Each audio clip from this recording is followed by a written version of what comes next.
Earlier today, we talked about fixed time steps. And for example, in Unity, what you have is 1 divided by 50 in terms of time step. That means every 0.002 seconds, Unity updates their simulation. And that would mean physics, resolves collision stuff, and updates all of the entities in the game. Moves them, stuff like that. And why do you do this? Well, because there's always inaccuracies with delta time. If you think about a timeline, and this is right here, the t value, it's a continuous spectrum. And you want to update your game, and you want it to be deterministic. So for example, if in my case, I'm making a tower defense game, if I have a way where my towers behave differently because the time step is different, then you would not have a deterministic result, but instead you would have... Sometimes you would be able to beat the level barely, and sometimes you wouldn't. And that sucks, because you want to have this perfect all the time. You have these 2 units in this place. They should be able to defeat these 4 monsters every time. And on top of that, you want to have a certain range or a certain interval in which you want to spawn... in which you want to spawn enemies. And so how can you get that interval perfectly right when you have these inaccuracies with delta time? That's a difficult question to answer. And obviously you could say you don't want to have it perfectly. Sure, right? Just forget about it and have fun. In my case, I want to have it perfectly. And so there's a way to do this in a better way, which is fixed time steps. And so what you're doing is you are essentially taking a second and you're breaking it up into chunks that are fixed. And in Unity's case, that is 1 divided by 50, aka 0.02, which would be these steps right here. What you do here is you have this accumulated delta time, and you continuously increase that by the real delta time, which is the frame time. Now, that's not to confuse with simulation time. The frame time means you have some data that you send over to the GPU. The GPU takes that data and then it draws your game, whatever, your quads, your sprites, your billboards, your meshes. It's essentially just drawing data. That is called frame time. That means it collects data, writes an image, draws you a nice picture, and then it gives you that picture and it shows that on screen, and then it repeats. That is the frame time. Frame, picture. Okay? Think about it like this. And so this one could be really, really fast. You could have like 900 frames per second, 1,000 frames, 2 million, right? And so this delta time is really, really small. You don't want to update your game 2,000 times a second. Your physics will behave differently based on how many times you update it. So you want to have the same result on different computers, depending on the hardware, not dependent on the hardware, but on your stuff. And so what you do here is you accumulate the delta time, over the frame time, and then at some points you reach this 0.02 threshold. And that is when you call the simulate, update, whatever you want to call that function. This is when you create a new time step. The same, you have a position that you are in now, and you create your next position that you want to go to in the next 0.02 seconds. And you can see this right here. My head is a little bit in the way. So you can see this right here. We are here, and we have just simulated. Now we are here. You generate a new time point, and then you lerp between these 2 points. And that way you always have a step that is perfectly simulated to a multiple of your fixed time step. So anyways, yeah, nice little paint picture. And so we're going to watch a getting the game loop right video, because there might be more nuances to getting your game loop, you know, that we might have missed. And so I think it fits very well, because we talked about this earlier. I don't want to get into all the detail. I think I already went way too far. So let's see what this guy has to say. Because for me, I guess I have to. Over the course of time, I would like to, let's say, tick a buff. And then a buff, let's say, over the course of 1 second, ticks 2 times.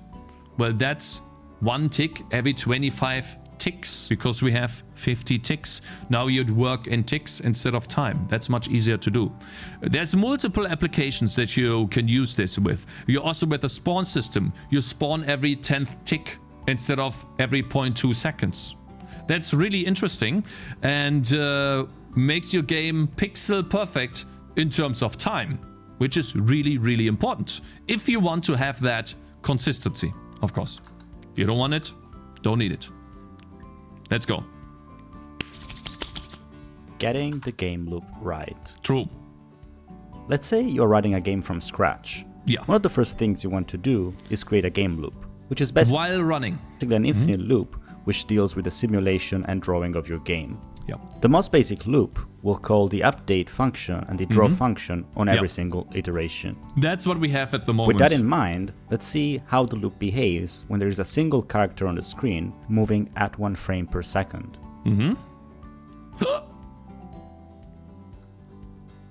As you can see, if we assume that the velocity of this character is 300 pixels per iteration, it will consistently move 300 pixels per second.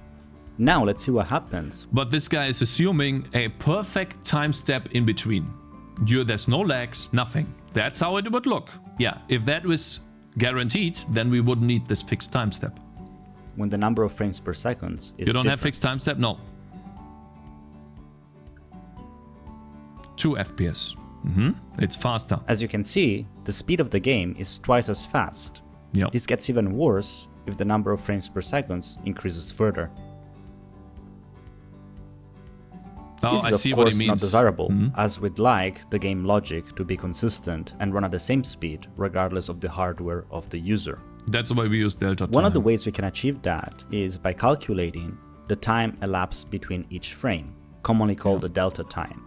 Doing so is quite easy. All you need to do is use your system clock or the clock provided by your favorite library it counts in order the to take the ticks. time points at each single frame and then subtract the previous frames. So by the way, for those of you who don't know how this works, your operating system has a tick counter, and you get that tick counter from your operating system, and then you store the last tick counter and the current tick counter. And that tick counter can be converted into a time using the ticks per second from the operating system.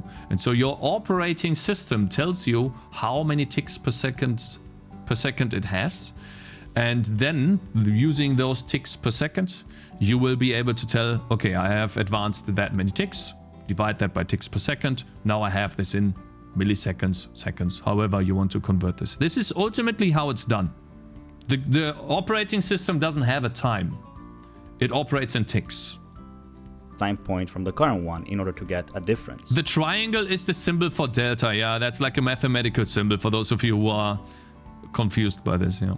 Then we can pass that delta time to the update function so that any calculation can be multiplied and scaled by that time difference, ensuring consistent game speed regardless of the user's hardware. And so this is how you determine that you are going to move 300 pixels over 1 second. That's why you multiply that by delta time, because then you get to 300 pixels per second. Exactly. Let's see how that looks with our character. Yeah. It's gonna multiply that by delta time, right? It's gotta be... As you can see, rather than moving the character by a fixed amount of 300 pixels per iteration, we're actually multiplying the character's velocity by the current delta time, which is going to be 1 in this example. Okay. Let's now see what happens if we run the game on a machine which is twice as fast. Then it's 0.5. Yeah. Despite requiring double the amount of frames for our character to reach the target, the game speed is still consistent. As you can see, the multiplier for the velocity is now 0.5, which means the character essentially will move have the same half position. the distance on each frame, which makes the game behave the same as now the number of... And that's why when you do physics in not a fixed time step, the bigger you do your time step, you see this here, right? The jump between the two. Let's say there's a wall in here, right between those two. This guy will jump over the wall if you don't have advanced collision detection, because your time step is bigger. That's the issue. That's why you use fixed time step too. Character will move half Physics the distance becomes on incorrect. each frame, which makes the game behave the same as now the number of frames per second is twice of what it was before. I have this problem every time when frame rate is low, I go through walls. Yeah, that's why you want to do a fixed time step, because then you can, you can design your physics around that. And then you know, okay, this is how fast I could potentially go without it breaking. Yeah. So, what's the problem with this approach? Well, the issue is that even though the game speed is consistent, the number of pixels that the character moves each frame varies from machine to machine. Yeah. And this can affect things like physics, collision detection, Yes. and other parts of the game logic. As an example, if there is an obstacle in the way of the player and the frame rate is low enough, Oh, I pre-watched this, man. Holy. then the offset of the Goodness. player movement between two frames might be so large that the collision between the player and the obstacle is completely missed. Good example. But this Yeah. is not the only issue. Other Okay. than the precision being too low, and thus missing collisions for example, it can also be too high, leading to simulation instability, especially if using floating point numbers and the numbers get really small. Yeah, for example, you could hit with your sword and then the enemy passes through. Visually, you see your sword has been gone through the enemy. However, he moved so fast that you missed him. I hate that so much. It needs to be perfect. And tower defense games, in my game at least, needs to be perfect. Has to Another be. issue that is Imagine Asmongold playing my game and he uses some sort of ability and it clearly hits the target but it missed. Ooh, man. Ooh. not always considered is the fact that your simulation is now indeterministic. Yeah. While this might not be a problem for some games, Exactly. if you want, for example, to implement a replay system, We talked about this earlier. If you don't really care, if it's not deterministic, just go for it. Who cares? Yeah, most games, like there are some games where it doesn't matter. So for example, in an exploration game, who cares, right? You're just moving around anyways. if Doesn't you matter. want your inputs to always lead to the same outcome, regardless of the speed of the machine, indeterminism will make these things almost impossible to achieve. Yeah. So what can we do? He was talking about a replay system. Sorry, I interrupted him. So in a replay system, it would behave differently every time you replay the game. So let's say, replay, for example, StarCraft. For those of you who played StarCraft, you ever took a look of your replay after you have beaten someone or someone beat you in a 1v1? And you can figure out what happened to you. And it's literally just replaying the game in real time. You can speed it up so fast. It's crazy. And these would behave differently if it wasn't using fixed time step. Is there any way we can get consistent game speed, determinism, and a Fixed predictable time step. experience on any Yes, hardware? we can. The answer is yes. Yes. So let's go back to the drawing board and see how this can actually work. Since we want our simulation to be predictable and deterministic, Yes. let's first choose a fixed frequency for our updates, which is I common. would do 1 divided by 50, but Mr. Fishy and chat says physics usually runs at 40 ticks unless specifically needing higher accuracy. How do you know that? So I would like to know at which fixed frame rate physics the library operates at. I wonder what it is, if it's 50 times per second or 40 times per second. No, Unity fixed time step was 50 times per second last time I looked. The fixed time step is set to 0.02 by default. Fixed time in Unity is whatever you want. You can modify that value. Yeah, so I guess by default it's 0.02 and that's 50 frames per second. Yeah, see that here. So that's what I remember too. Could be something else now, but for the most part, this is what I had to. Yeah. In a fighting game, if you do the same combo and it sometimes works and other times it doesn't, it does not, it will be the worst. Yeah, in some games, this has to be pixel perfect, yes. Only called a tick rate. As an Tick rate, example, our tick rate here will be 1 update per second. As before, we'll keep track of the time elapsed between two frames. In this case, as you can see on the graphic, T0 will be the time point of the first frame, and T1 will be the time point of the second frame. That's an Now odd, let's assume okay. that the time elapsed between T0 and T1 happens to be 4 seconds. What? So according to our tick rate, we are going We to have have four 4 ticks? updates in total, which are going to be represented by the red lines here on the screen. This scenario shows the case where the time elapsed between two frames is quite high Yeah. and way higher than the expected tick rate, which is 1 updates per second. This can happen if the hardware Sorry, is quite I slow need to hear this in again. total, which are going to be represented by the red lines here on the screen. Yeah. This scenario shows the case where the time elapsed between two frames is Yeah. quite high and Yeah. way higher than the expected tick rate, which is 1. I see. So I see. So the 4 seconds, this is the delta time. And it took us 4 ticks, essentially, to, I don't know, draw our frame. I don't know how that would happen, but I guess it can happen, yeah? We would have to call update 4 times now. Oh god. Updates per second. This can happen if the hardware is quite slow or if there is any lag spike happening. I think you fall behind here. Because simulation is usually the expensive part. I don't know how the 4 seconds happens. But let's say your computer lags. Then you lag behind. Oh man, okay. The moment. Let's now take a look at another scenario. In this case, the time elapsed between frames will be much shorter, and it would actually be lower than our tick rate. On the screen, you now see 5 frames, and the time between them is 0.5 seconds. So when do we actually execute the updates? Well, we know we want 1 update per second. Okay, so yeah, we update here on T2, and we update on T4. So we know we can execute them at T2 and T4 respectively.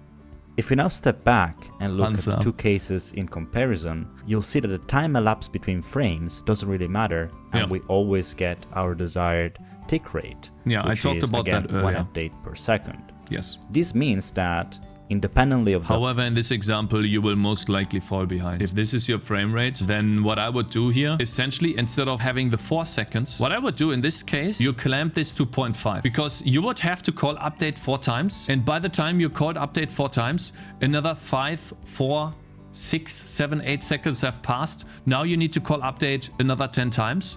And then once you're finally done with your lag, guess what? You will have advanced so fast that your game is in oblivion, essentially. And so what I do here in this case, you clamp this to 0.5, 0.2, whatever you want to clamp it to. So you can never advance too much, depending on how much you lag. You never run the risk of falling behind. That's really important to do, and I'm pretty sure it's going to get into this. Our game will be executed on will get a consistent game experience, and everything will be fully deterministic.